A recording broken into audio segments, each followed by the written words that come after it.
జ్యోతిషాస్త్రరీత్యా ద్వాదశ రాశుల్లో రెండవ రాశి అయినటువంటి వృషభ రాశి మిత్రులారా, మీకు 2026 మార్చ్ ఎలా ఉంటాయి రాశి ఫలితాలు అంటే, వృషభ రాశి మార్చి గ్రహస్థితి మీ జీవితం ఎందుకు మలుపు తిరుగుతుంది అనేది వెళ్తాం చూడండి.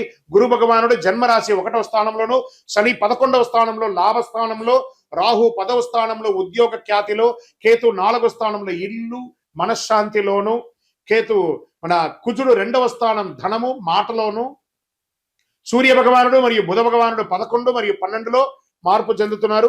శుక్ర భగవానుడు 10వ స్థానంలో ప్రభావం చూపిస్తున్నారు. ఇది సాధారణ నెల కాదు, దేవుడు మీకు ఒక పరీక్ష, ఒక అవకాశం రెండు ఇస్తున్నాడు. చాలా అద్భుతమైనటువంటి నెలగా చెప్పవచ్చు. ఫస్ట్ మనము ప్రైవేట్ ఉద్యోగులు తీసుకుంటాం. రాహు 10వ స్థానంలో ఉన్న ఆకస్మిక మార్పులు. ఇంకా కొంచెం చెప్పాలంటే కొంతమందికి ఉద్యోగంలో ఇబ్బందులు కూడా వచ్చే అవకాశాలు ఉన్నాయి. ప్రిపేర్ అవ్వండి, ప్రిపేర్ అవ్వడంలో తప్పలేదు. మార్చి 17 తర్వాత ఇంటర్వ్యూలకి మంచి సమయం, ఉగాది తర్వాత అని చెప్పండి. ఏమైనా వచ్చినా కూడా చాలా అద్భుతంగా ఉంటుంది. కొత్త కంపెనీలో ఆఫర్ వచ్చే అవకాశం ఉంటుంది. అక్కడ బాగా స్ట్రాంగ్ అయిన తర్వాత ఈ ఉద్యోగాన్ని వదలండి, లేకపోతే అది లేక ఇది లేక ఇబ్బంది పడతారు. ఇంకా విదేశాల్లో H1B రాలేదండి, నాకు మేము ఏం చేయాలి, మాకు పిక్ కాలేదు, మేము ఎలా ఉండాలి అని అనుకున్న వాళ్ళకి అందరికీ కూడా వెయిట్, ఇమీడియట్గా వచ్చేయకండి. అక్కడ ఏదో తిప్పలు పడి కొంచెం సాధించని ఒక 1 year వెయిట్ చేయండి. ఇక్కడికి వస్తే ఇంకా మోసంగా ఉంది. కాబట్టి ఉన్న స్థలంలోనే ఉండండి, ఇంకా వెయిట్ చేయండి, భగవంతుని నమ్మండి. తప్పకుండా మీకు మంచి రోజులు రాబోతున్నాయి. వృషభ రాశి మిత్రులారా, మీరు సాధించడానికి కోసమే పుట్టారు.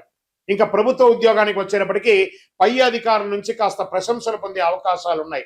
మీరు చేసిన ఒక గొప్ప పనికి వాళ్ళు ప్రశంసించే అవకాశాలు ఉన్నాయి. పదోన్నతి యోగం ఉంది. పాత ఫైల్ ఒకటి అకస్మాత్తుగా ముందుకు వస్తుంది. ఆహా, ఇది ఎన్నో రోజులుగా మిస్ అయిపోయానే, ఇది ఇప్పుడు దొరికిందే అని ఒక అద్భుతమైనటువంటి భావన తీసుకుంటారు. చాలా అధికమైనటువంటి ఆత్మవిశ్వాసం వల్ల సమస్యలు వచ్చే అవకాశం ఉంటుంది. ప్రభుత్వ ఉద్యోగులు మీకు ఒక చిన్న సున్నితమైనటువంటి వార్నింగ్ అని చెప్పచ్చు. అసాంఘిక కార్యక్రమాలకి పాల్పడకండి, మీ ఉద్యోగం కూడా మీరు కోల్పోయే అవకాశాలు ఉంటాయి, జాగ్రత్త. ఇంకా వ్యాపారంలో చేసే వాళ్ళకి అన్ని రకాల వ్యాపారాలకి శని 11వ స్థానంలో ఉండడం వల్ల లాభం ఉంటుంది. కానీ కుజుడు 2వ స్థానంలో ఉండడం వల్ల మాటల వల్ల కస్టమర్స్ బాధపడే అవకాశాలు ఉంటాయి. కాస్త ఆచితూచి మాట్లాడండి. వచ్చిన కస్టమర్స్ అందరూ దేవుడికి సమానం కాబట్టి వారితో నమస్కార ధోరణితో పిలిచి అద్భుతంగా వాళ్ళకి ఏం కావాలో అది ఇవ్వండి. మీరు ఇన్ఫ్లుయెన్స్ చేసి వాళ్ళ దగ్గర అమ్మకండి. ఇంకా రియల్ ఎస్టేట్ పాత స్థలాల అమ్మకం జరగవచ్చు, లావాదేవీలు అన్నీ అవ్వచ్చు. పోస్ట్ మార్చ్ తర్వాత, ఉగాది తర్వాత కొనుగోలు చక్కగా అయ్యే అవకాశాలు ఉన్నాయి.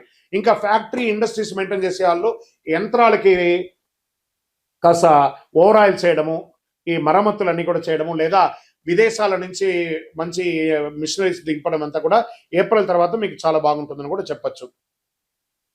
ఇంకా ఈ ల్యాండ్స్, లోన్స్, తర్వాత చిట్ ఫండ్స్ అవన్నీ వెళ్తున్నారు చూసారా, మీరందరూ కూడా ఒకసారికి 2 సారి డాక్యుమెంటేషన్ అంతా బాగా చదవండి, గోత్రు చేయండి. మీ అడ్వకేట్ దగ్గర, మీ లాయర్ దగ్గర అన్ని చూపించి ఇది కరెక్ట్గా ఉందా అని చూపించిన తర్వాత సంతకాలు పెట్టడం. కానీ తొందరపడి సంతకాలు పెట్టి అడ్వాన్స్ ఇచ్చి మోసపోకండి.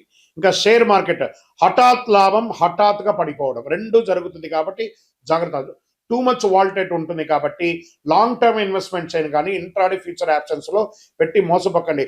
ఎవరెవరో నేను టిప్స్ ఇస్తాను, నేను మీకు పాయింట్స్ ఇచ్చేస్తాను, మీరు ఇన్ని లక్షలు సంపాదించేస్తారు, ఈ ఫేస్బుక్లో ఇన్స్టాలో ఎవరెవరో పెడుతూ ఉంటారు. దాంట్లో సాధించిన వాళ్ళది ఒక 20 మంది పేరు ఇవ్వండి అని చెప్పండి. వాళ్ళంతే, మళ్ళీ మీ ఫోన్ కూడా లేపరు. అలాంటివి వాటికి మీకు ఇంత డబ్బులు కడితే మీకు ఇంత మెసేజ్ ఇస్తాం, అసలు నమ్మకండి. బాగా జాగ్రత్త పడండి. మార్కెట్ ఎలా ఉందో చూడండి, లాంగ్ టర్మ్ ఇన్వెస్ట్ చేయండి, మీ డబ్బులు మీ దగ్గరే ఉంటుంది. కొంచెం ముందు వెనక ఉన్నా కూడా యాడ్ ఆన్ చేసుకుంటూ ముందుకు వెళ్ళిపోండి. ఇంకా గురు జన్మరాశిలో ఉండడం వల్ల ఆర్థికమైనటువంటి ప్రభావం ఉంటుంది, లాభసాటిగా ఉంటుంది, అదేవిధంగా ఖర్చులు కూడా ఉంటుంది. బంగారం కొనుగోలు శుభం అని చెప్పచ్చు. అప్పు ఎవరికి ఇవ్వకండి. ఇచ్చేటప్పుడు, తీసుకునేటప్పుడు ఎంత ఆనందంగా ఉంటుందో, వాళ్ళు తిరిగి వాళ్ళ దగ్గర అడిగేటప్పుడు మిమ్మల్ని శత్రువుల కంటే ఎక్కువ హీనంగా చూస్తారు. కాబట్టి డబ్బులు ఇవ్వకండి.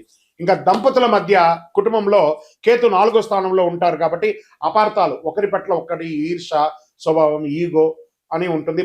భర్త దగ్గర, భర్త భార్య దగ్గర కాస్త సమరసం పాటించండి, ఎక్కువ చేయకండి. మార్చి మధ్యలో చిన్న గొడవలు కూడా వచ్చే అవకాశం ఉంటాయి. మళ్ళీ ఉగాది తర్వాత అన్ని శాంతి అయిపోతుంది, ప్రశాంతిగా. అది కుటుంబం అంటే ఇలాగే ఉంటుంది, కానీ కొంచెం జాగ్రత్త పడండి.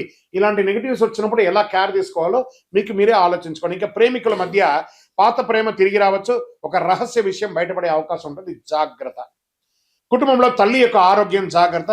ఇంట్లో శుభకార్య యోగం, గృహప్రవేశం, ఉపనయనం, వివాహం, ఇలాంటి చాలా అద్భుతమైనటువంటి భూమి పూజ ఇలాంటివి వచ్చే అవకాశాలు ఉంటాయి. కాబట్టి సీమంతాలు ఇవన్నీ కూడా జరిగే అవకాశాలు ఉన్నాయి. ఇంకా సోదర సోదరీమణుల మధ్య ఆర్థిక సహాయం చేస్తారు. భాగస్వామి దగ్గర ఉంటుంది. ఎప్పటి నుంచో మీకు తల్లిదండ్రులు ఇచ్చినటువంటి ఆస్తిపాస్తులు, అన్నదమ్ముల అక్కచెల్ల గొడవలు ఉంటే అవన్నీ కూడా తొలగిపోతాయి. వ్యవసాయదారులకి విత్తనాలు జాగ్రత్తగా ఎంపిక చేసుకోండి. నాసి రకం విత్తనాలతో మీరు ఇబ్బంది పడే అవకాశాలు ఉన్నాయి. నీటి సమస్య తాత్కాలికమే, అద్భుతంగా ఉంటుంది. పశువులకి వైద్యం అవసరం ఉంటుంది, చూసుకోండి. కోర్టు వ్యవహారాలకు వచ్చేటప్పటికీ పాత కేసు మీ వైపు మలుపు తిరిగే అవకాశాలు ఉన్నాయి. మార్చి 20 తర్వాత అనుకూలమైనటువంటి నిర్ణయాలు, జడ్జిమెంట్ కూడా వస్తుంది. మధ్యవర్తిత్వం మంచిది కాదు. ఇంకా విద్యార్థులకు వచ్చేటప్పటికి పోటీ పరీక్షలు రాసే వారికి శ్రమ రెట్టింపుగా ఉంటుంది. విదేశీయ విద్యకు యోగంగా ఉంటుంది, జాగ్రత్తగా ఉండండి. ఐటీ, బ్యాంక్, హాస్పిటల్ రంగాల్లో చాలా స్ట్రెస్ పొందే అవకాశాలు ఉన్నాయి. కాస్త మీరు యోగా, ధ్యానం లాంటిది ఎక్కువ చేయండి.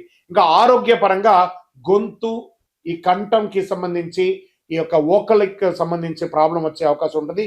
టాన్సిస్ లాంటిది, చిన్న చిన్న శస్త్రచికిత్స కూడా అవకాశం ఉంటుంది. మంచి డాక్టర్ దగ్గర వెళ్ళి చక్కగా ఒక మాస్టర్ చెకప్ ఒకటి చేసుకోండి. నిద్రలేమితనం చేసుకోండి. మార్చి 10-15 మధ్యలోనే ఈ సర్జరీస్ వచ్చే అవకాశాలు ఉన్నాయి. ఉదయం కాస్త వ్యాయామం చేయండి, నడక చేయండి. పాలు, పెరుగు కాస్త తగ్గించండి. మంచినీళ్ళు ఎక్కువ తాగండి. నిమ్మరసం ఎక్కువ తాగండి. వేయించినవి కాస్త తగ్గించండి. ఈ డీప్ ఫ్రైడ్ ఐటమ్స్ అని కొంచెం తగ్గించండి. మీరు చేయవలసినటువంటి పరిహారాలు ఏంటి? శక్తివంతమైనటువంటి పరిహారాలు చెప్తాను, బాగా వినండి. దీన్ని కానీ పాటిస్తే ఈ మార్చి నెల మీకు యోగంగా ఉంటుంది. ప్రతి శుక్రవారం ఓం శుక్రాయ నమః అని 108 సార్లు జపించండి. అమ్మవారి ఆలయాల దర్శనం చేసుకోండి. వీలుంటే చండీ సప్తసతి పారాయణం చేయండి.